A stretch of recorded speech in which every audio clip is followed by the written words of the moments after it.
चलिए सुनते हैं मुंशी प्रेमचंद की कहानी अपनी करनी, मेरे यानी भावना के साथ। ओहो, मेरे ही कर्मों की वजह से आज मैं इतना अभागा महसूस कर रहा हूँ। मेरे ऊपर आज अपमान भी हंसता होगा, क्योंकि मैंने खुद अपने हाथों से सब कुछ उजाड़ दिया। 1 साल पहले तक मैं कितना किस्मत वाला था, क्या ही कहूँ। आराम का जीवन, अच्छी सेहत, पत्नी और 2 प्यारे बच्चे, ऊंचा घराना, उस पर पढ़ा लिखा होने के बाद भी मैंने खुद ही ऐसी हालत कर ली है। एक इंसान को जो कुछ भी एक अच्छी ज़िंदगी जीने के लिए चाहिए, वो सब था मेरे पास। मैं अब किसी योग्य नहीं, क्योंकि मैंने किसी चीज़ की कदर ही नहीं की। मेरे जीवन में ऐसी महिला थी जिसने मुझ में लाख बुराई होने के बाद भी कुछ बुरा नहीं कहा, कभी गुस्सा नहीं किया। मैं ऐसा हूँ कि दीवानगी के नशे में चूर होकर उसे इज्जत नहीं दी, उसे तड़पाया, रुलाया और मन ही मन खूब जलाया भी। उफ, उसे कितना धोखा दिया और अंधेरे में रखा। देर रात घर आते हुए ना जाने कितने बहाने बनाए, रोज नई कहानी बना लेता था। क्या वो मेरे झूठे प्यार के दिखावे को ना समझी होगी? मेरा झूठ फरेब क्या छिपा रह सकता था? भले ही वो अच्छी और भोली थी, लेकिन बेवकूफ़ नहीं थी। मैं जितना झूठा था वो उतनी सच्ची, मैं जितना गलत व्यवहार करता वो उतना अच्छा करती। उसे दुनिया के सामने हमारे रिश्ते का मजाक उड़ाना पसंद नहीं था, इसलिए वो मेरे व्यवहार का जिक्र लोगों के सामने कभी नहीं करती थी। शायद उसे हमेशा लगता था कि मैं एक दिन सुधर जाऊंगा और मेरे सिर से ये नशा उतर जाएगा। काश वो इतनी अच्छी ना होती, वो अपने हक के लिए मुझसे लड़ती। इसी बीच एक दिन मैं आनंद वाटिका मछलियों का करतब देखने गया। वहाँ मेरी नज़र अचानक एक लड़की पर गई जो फूल तोड़ रही थी। उसके कपड़े मैले थे और वो छोटी उम्र की लड़की थी, जिस वजह से वो ताजगी भरी लग रही थी। इसके अलावा उसमें और कोई खास बात ना थी। कुछ ही देर में उस लड़की ने मेरी तरफ देखा और इस तरह से नजरें फेरी जैसे मैं वहाँ मौजूद ही नहीं। ऐसा मेरे साथ पहले कभी नहीं हुआ था। मैं इससे परेशान होकर धीरे धीरे उन फूलों की झाड़ियों के पास पहुँच गया और खुद भी फूल चुनने लगा। मुझे देखते ही माली की वो बेटी बाग के दूसरी दिशा में जाकर फूल चुनने लगी। उसी दिन से मैं रोज़ उस आनंद वाटिका में जाने लगा।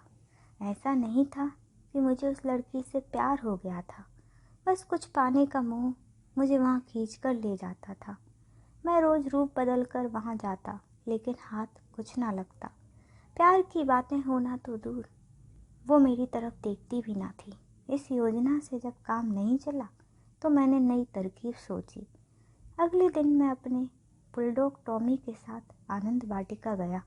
जैसे ही वो लड़की अपने आंचल में फूल भरकर बाग से जाने लगी, मैंने अपने टॉमी को उसकी तरफ जाने का इशारा कर दिया। वो बुलडॉग भौंकते हुए तेजी से उस लड़की की ओर दौड़ा। वो अपने पीछे कुत्ता देखकर चीखते हुए तेजी से भागी और कुछ ही दूरी पर गिर गई। मैं भी फटाफट छड़ी लेकर वहां गया और अपने टॉमी को 1-2 मार लगा दी। उसके बाद फूलमती के आंचल से जमीन पर गिरे फूलों को समेटकर उसे हाथों से पकड़कर बैठा दिया। फिर उससे दुखी होकर पूछा कि तुम्हें लगी तो नहीं? यह बुलडॉग बदमाश हो गया है, इसने काटा तो नहीं? उस लड़की ने दुपट्टे से मुंह को ढकते हुए कहा कि तुमने समय पर आकर बचा लिया, वरना ये मार ही डालता। अपनी तारीफ उससे सुनकर मन को अच्छा लगा और दिल जोर से धड़का। मेरे मन में हुआ कि यह तरीका काम कर गया है। उस दिन से उस फूलमती से मेरी बातें होनी शुरू हुई। उसके बाद मैंने जाल फैलाया, बातें रची और ना जाने क्या क्या किया।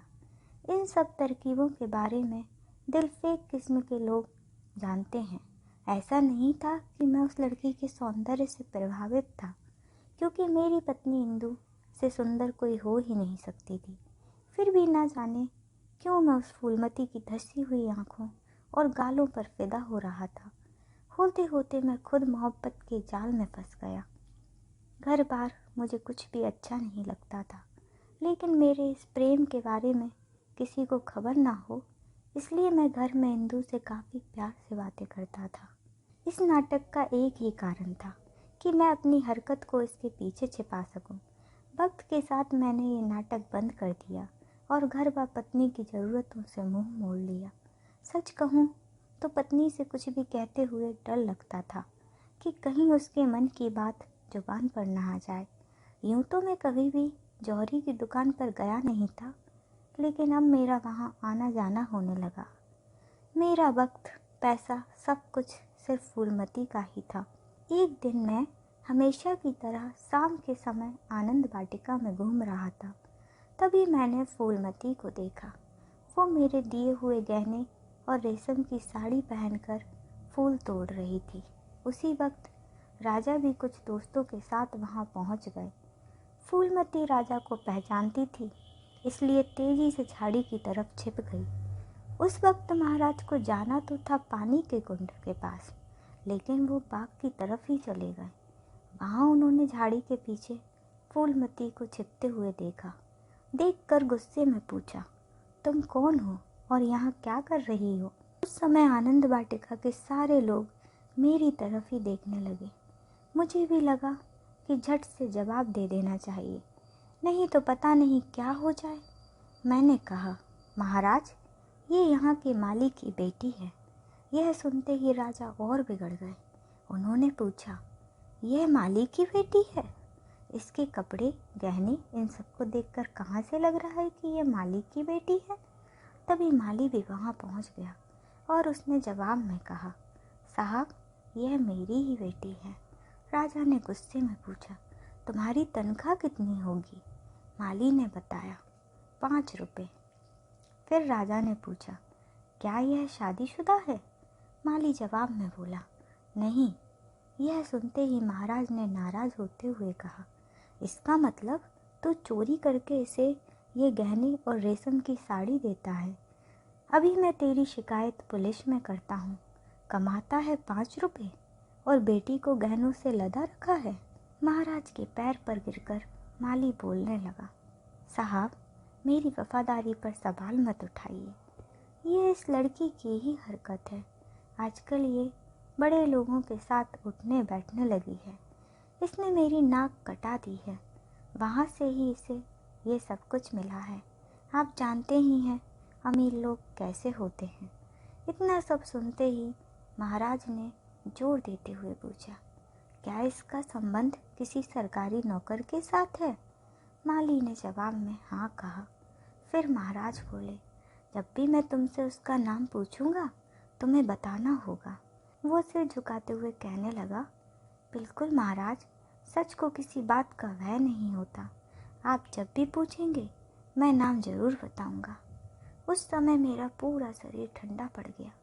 मन में हुआ कि आज ही राजा के सामने मेरा राज खुल जाएगा और बदनामी होनी पक्की है। लेकिन महाराज ने अपने दरबार के कार्यकर्ता की इज्जत को यूं सरेआम उछालना ठीक नहीं समझा और नाम बाद में पूछने की बात कहते हुए अपनी गाड़ी में बैठकर महल चले गए। तभी मैं अपने घर पहुंचा तो वहाँ एक बूढ़ी औरत दिखाई दी। वो बिल्कुल पूछताछ करने वाली जासूस महिला लग रही थी, जो चेहरे पर नकली भोलापन लेकर चलती है। मैंने अंदर जाते ही पत्नी से पूछा, कौन थी वो? उसने बताया कि एक भिखारन थी। मेरे मन में हुआ कि वो ऐसी तो लग नहीं रही थी। मैंने गुस्से में कहा, वो भीख मांगने आई थी? ऐसा तो बिल्कुल नहीं लग रहा था। मेरी पत्नी ने मुझ पर तंज कसते हुए कहा, आजकल अंदर से कौन कैसा है किसी को पता थोड़ी चलता है। वो भीख मांगने के लिए आई थी, मैंने दे दी।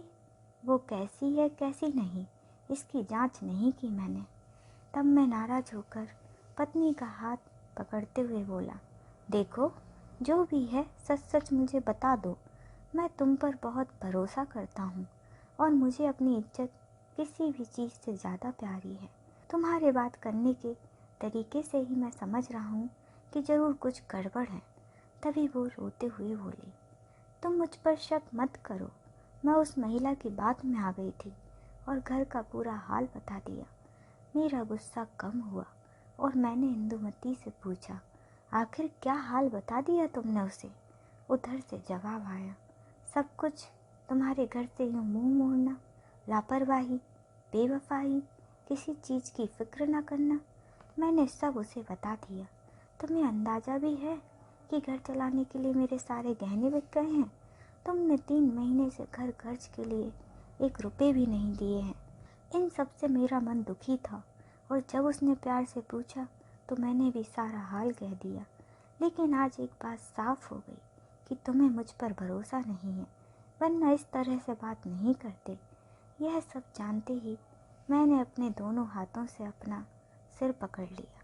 उधर महाराज को फूलमती और मेरे बारे में सब कुछ पता चलने ही वाला था और इधर घर का सारा भेद एक औरत लेकर चली गई थी।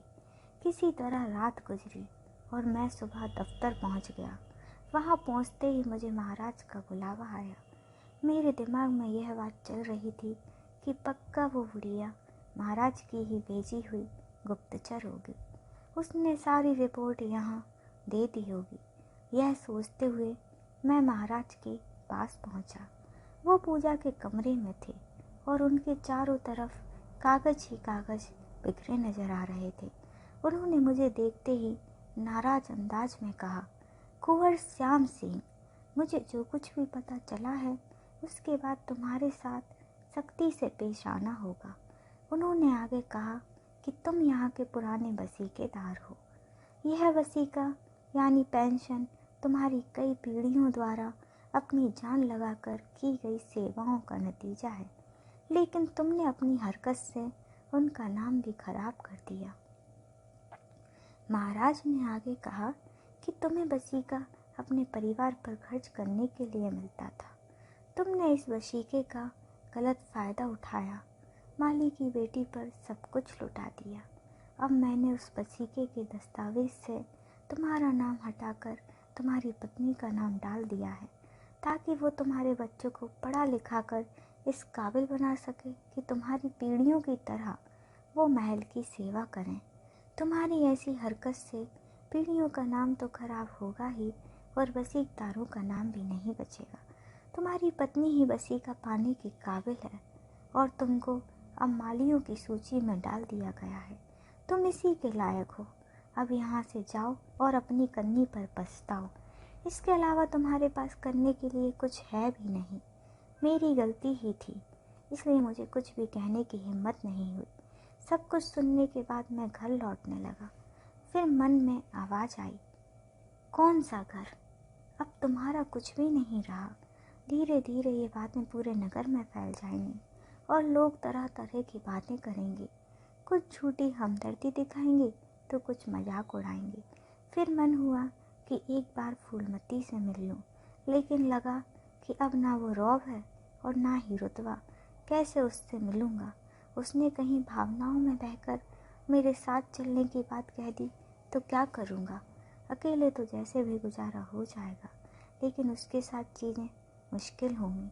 मन से भी आवाज़ आई, उसी की वजह से सब कुछ बर्बाद हो गया है। इतना सोचकर मैं बम्बई की ओर निकल गया। अब बम्बई की ही एक मिल में नौकरी करते हुए 2 साल बीत गए हैं।